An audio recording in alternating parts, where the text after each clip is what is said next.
Hey guys, I was recently in New York City, and when I had a chance, I took a look at some of the local bike listings there. Some of them were a little bit questionable, and some were absolute death machines, and I thought it would make for a good video, so let's get into it. So, this ad is interesting. It lists a beautiful bicycle frame, good for decoration, not rideable condition. Points for being really upfront about what's wrong with the bike. And I think this is a really good picture because you can actually see the kind of damage that happens at that junction between the head tube and the down tube when you have a massive front end collision. Not just like the obvious like bend right there, but also like the bubbling up of the paint. It's just a telltale sign of a really bad collision that went beyond bending the forks. So it's like this bike like got into a collision with a truck or something. And here's the decoration bit.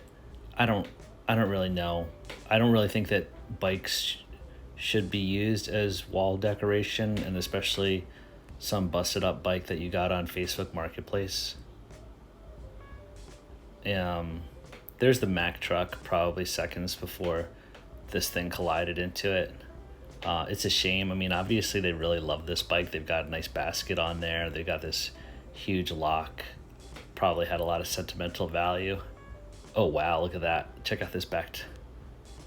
Like literally, I think that this. I was just joking. I think that this is like the truck that it hit. Look at that. Look, destroyed the wheel. You know, it's weird because in this shot, the front end seems to be intact, and maybe the rear wheel got run over. Was was this bike in multiple act? This is like a cursed bike. There's another shot of the front end, or maybe it. Oh, I can't even tell. I don't think that the front end damage is in this picture. I don't know what you guys think. Leave a comment if you think it is. But then yeah, definitely you have it here. Yeah, yeah. This thing got pretty trashed. Yeah, don't use it as decoration. And this next bike is a Savoy bike with a toolkit being sold as is. They marked it down to an odd $23 from $30. And the bike is as is, Hoboken pickup small bike with a toolkit. This seems like a death trap. It's a pretty terrible bike to begin with. And those cables, these need to be zip tied down. I think they tried to zip tie. I think they had one zip tie and they were like, where are we going to put it? Those cables are all over the place. Looks like there's a bell. The rims are all rusty. Everything's rusty, ironically, except the chain. This is in pretty bad shape. I would never even bother with a bike like this. I don't bother with bikes that have a one-piece crank like that anyway. But there is a toolkit. I wonder what's in that toolkit.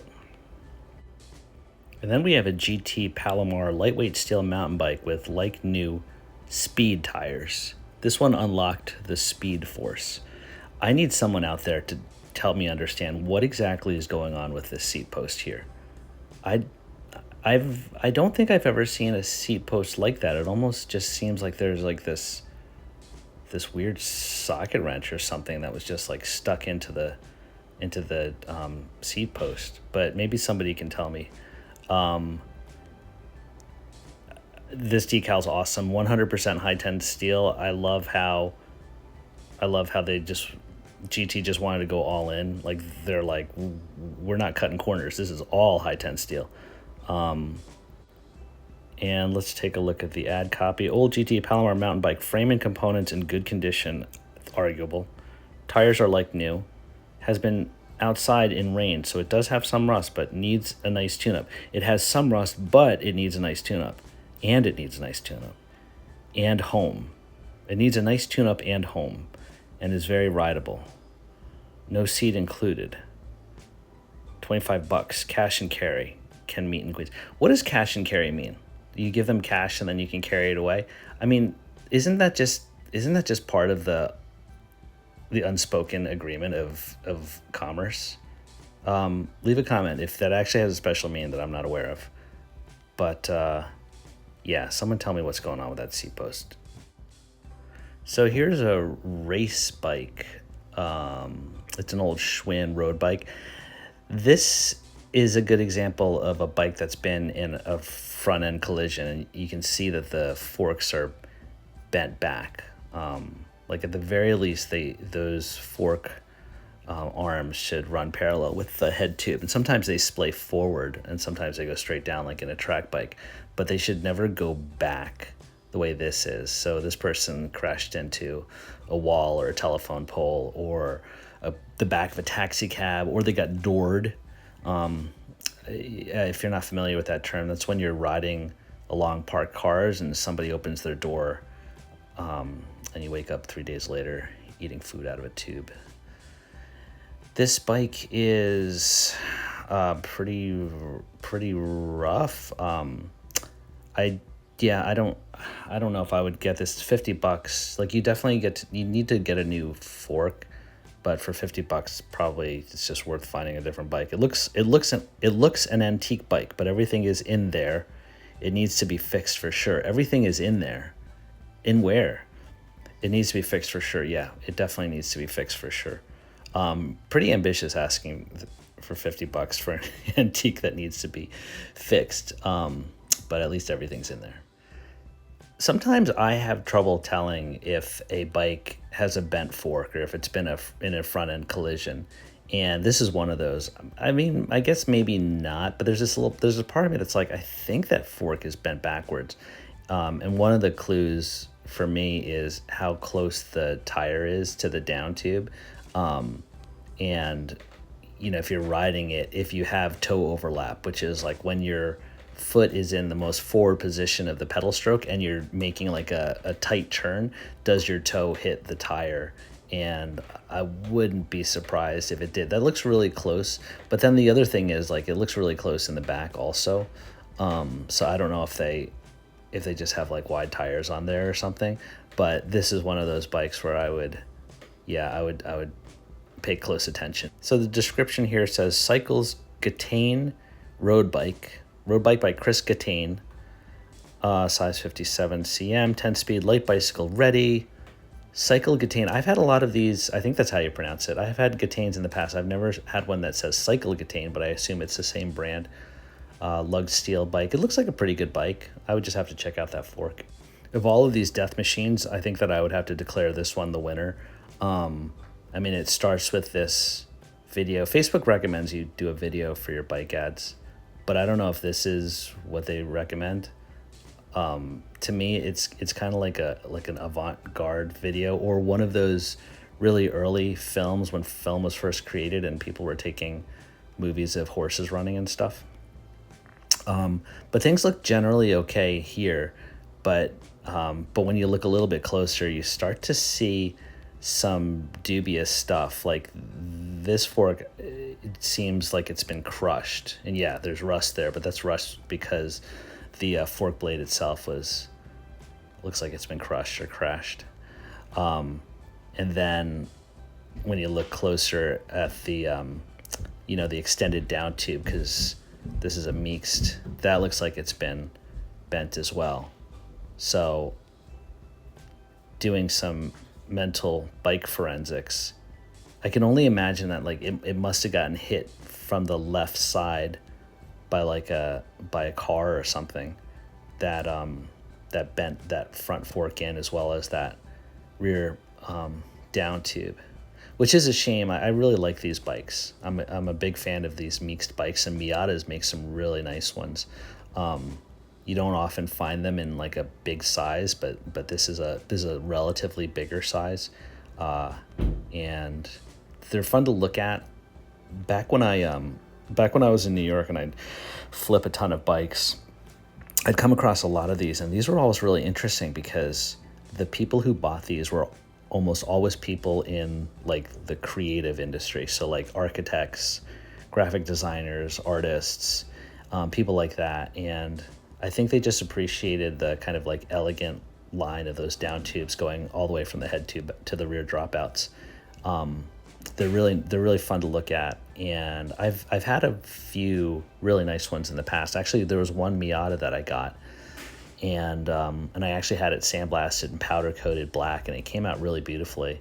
And I rode that around for a while, and I really enjoyed it. The only downside for me is that the frames have a lot of flex to them, so they're great if you're just like riding down to the cafe and back. But if you're doing like anything that's like above and beyond that, I think it just feels a little bit funny and flexy, and I'm not a huge fan of that. But they make great bikes. This one's listed as a road bike that needs new tires. Description says the frame is really good and light. Everything else works, shifts, brakes, etc. And I was initially looking at this because of this crazy contraption on the back and trying to figure out what exactly it was. I mean, you've got like 1, 2, 3, 4 bungee cords and a gigantic block of wood. I'm not sure why they have that. Maybe that's like to keep packages down or something, but that looks a little bit sketchy. But actually what attracted me to this bike is just actually how good this bike is. This is an old Miata touring bike, and I actually built up one of these. It's lugged, has the cantilevers, Mangolite fork, and it's in really good shape. This is a triple butted chromoly frame, and it's unbelievable. I don't think this person realizes how nice this bike is. They've got it like locked up to a telephone pole, and they got like all that stuff hanging from it. This is a pretty fantastic bike. It's huge. The one that I just worked on, I think, is like a 53 centimeter, and I actually have a video of that in the queue, so that'll be. But yeah, for $70, my goodness, I would 100% buy this if I was in the city and probably sell it online. You could probably get a few $100 just for that frame alone. Don't even worry about getting those new tires. This next bike is a Pequot from the Pequot Indian tribe, and it's being sold for $50. Pequot frame, bike functions but needs some work done on it. It does function, and it obeys the laws of physics in that it will roll, but this is really interesting. Like this stands out to me, like the rust on this. I get a lot of rusty bikes, but I think that this is a special kind of rust. This is like saltwater rust that just eats into the steel. It's not like this, just like the minor surface rust that you see from bikes that have been out in the rain and stuff. And I was in New York and also flipping bikes back during Hurricane Sandy, and I saw so many bikes like this. If you're not familiar with that, Hurricane Sandy was this massive hurricane that swept through New York City, and basically the ocean water rose so high, the water came over land, flooded subways, flooded homes, basements. A lot of people lost their homes and livelihood, and not that bikes matter in the grand scheme of things, but for a long time after that, you'd see bikes that were just completely annihilated like this, and they would have like all the C posts would be stuck, the bottom brackets would be stuck. Seawater does a real number on these old steel bikes, and I just remember seeing so many bikes like this that had saltwater damage. I don't know if that's the case here, but this reminded me of it. I don't mind buying rusty bikes. As a matter of fact, I don't shy away from buying bikes that have rust on them, but something like this, I'd probably walk away. Not probably, I definitely would walk away. Especially on one of these old Peugeots that aren't that great to begin with. So yeah, I don't think this is worth it for $50. Yeah, this next one is kind of interesting. It's just being sold as a used bike. Used bikes, spray painted white, need work. Yeah, this one I'm a little bit curious about because we have this phenomenon here in the U.S. And if you're from another country, and I'm kind of amazed because these videos are actually being viewed by countries around the world, which is awesome. So thank you for watching. So we have this phenomenon here called ghost bikes, where if someone is seriously injured in a biking accident or killed, then oftentimes there's this like a memorial that's put at that spot, and it'll be a bike that is spray painted white, just like this, and people will oftentimes put flowers and stuff on it, and maybe like a picture of the person who was in the accident. I'm not saying that this was a ghost bike, but gosh, I really hope it wasn't, because that would be morally questionable. Let's just say, or they could have just spray painted the bike.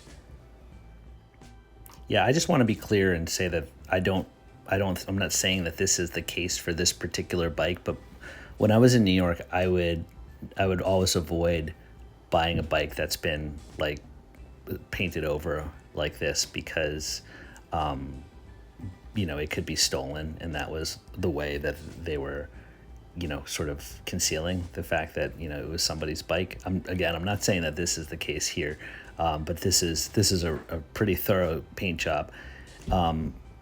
Whenever I see these paint jobs, I always think about how diligent they were about masking stuff off. And so, like in this case, it seems like they took the wheels off, but they hit that derailleur, they hit the brakes, they hit everything. It looks like they wanted to add those blue highlights. The down tube shifters concern me, because I've never seen something like that with bends in it, and I don't know how that would even happen, like unless you were to put it in a shop vise and actually bend it. So that's curious. They got the front derailleur. It looks like they missed the stem, but maybe they got the housing. Yeah, it's a pretty thorough paint job for sure. I also try to like ID what kind of bike this was. If I had to guess, I would say it's an old Raleigh. But if you have any other better guesses, leave a comment below. This is being sold for $50. The seller says, I know nothing about this bike other than it works and it needs some TLC. Okay, fair enough. $50? I don't know about that. It's good to have a beater bike that nobody wants to steal in New York City for sure. So yeah, I guess for $50, I mean, you're going to spend $50 on a couple of Uber rides through Manhattan. So maybe that's not a terrible buy if you live in like a neighborhood where you don't want your stuff stolen. I think you could probably do better though.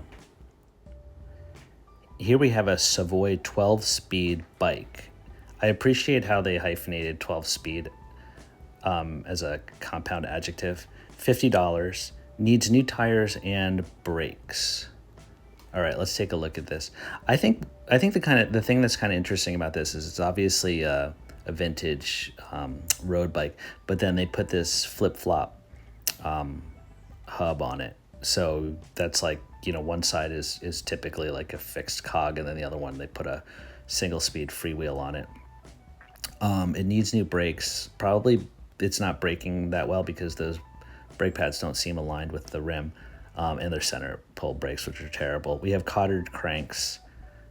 It's weird to me that there's a front derailleur on this because it's essentially a single speed, and you can't run a front derailleur without some kind of like tensioner on the chain. And it also has the shifter, and that seems a little bit weird to me. We have the grip tape that's falling off, and some pretty ratty brake levers. This is a good example of a New York City beater bike that you don't mind looking really rough, because hopefully nobody will steal it. I would have gone ahead and removed that front derailleur. There's no reason to have it. And then you could also remove the shifters, put some straight bars on it, clean up the apartment. I would have cleaned up, just put the blankets away. Everything needs a place to live, and then it won't be so messy, and there's probably more seating than you need there. I've got some painter's tape here. You can see there's like this chain here that goes into the inner tube. That's to hold the seat in place, so it does it doesn't get stolen. And yeah, again, speaking to the theft prevention and the benefits of having a beater bike that nobody wants. And I also have seen people who just get the worst, ugliest, torn up seats that they can, because those are easy to steal.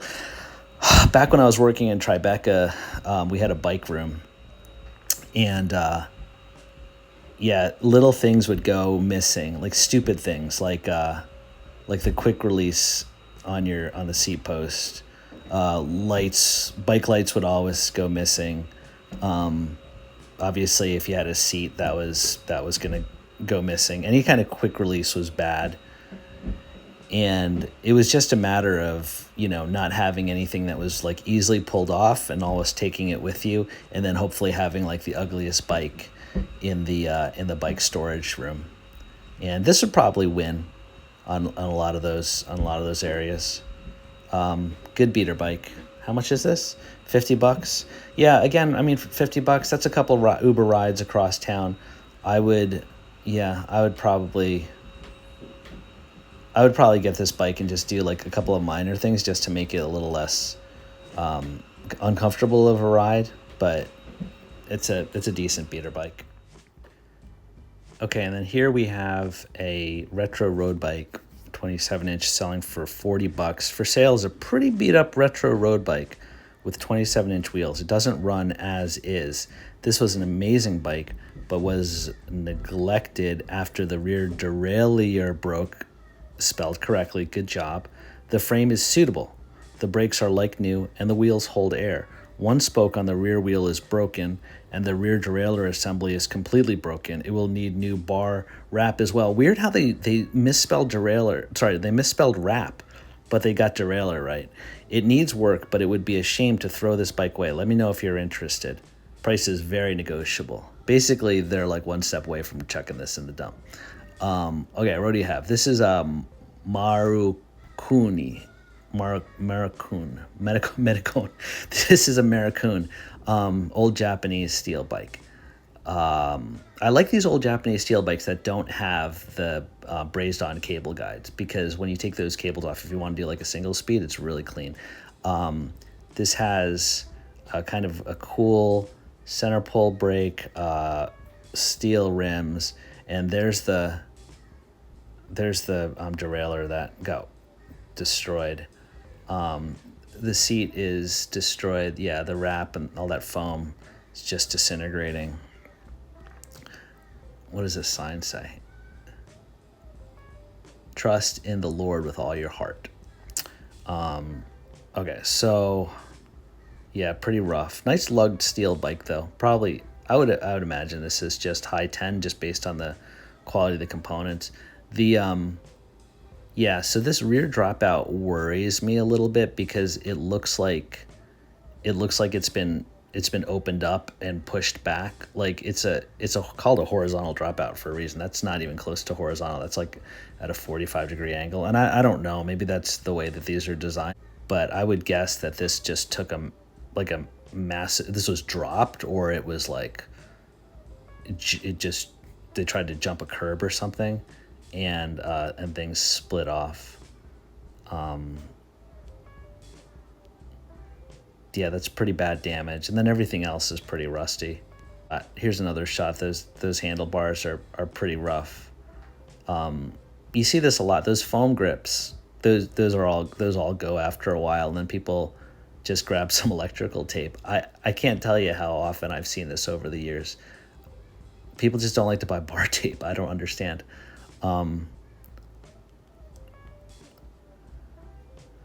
Here's a decal. I think that says handmade. It would be cool to see what kind of material this is made out of, but it's a nice lugged frame. Marukin. Sorry, I misspoke before. The name of this is Marukin. And here's that dropout again. And yeah, you can see that like the dropout itself has actually bent down so much that the bolts is too small. Like the bolt will actually go through that hole. So that's pretty bad damage. I suppose you could bend it back, but you can only like bend steel back and forth so much before you actually compromise its strength. And I know there are probably people out there that'll disagree with me, but I don't think that I would mess around with this at all. It's just not worth it, especially for like this particular frame. Yeah, so if it wasn't for that dropout, I think I would probably agree with this seller that it'd be a shame to throw it out, but considering the damage that it's taken, I think I would probably just recycle this and move on. All right, well, hope you enjoyed this video. Thanks for watching, and if you enjoyed this, please consider hitting the subscribe button, leaving a comment, or hitting the like button. Thanks a lot, and see you soon.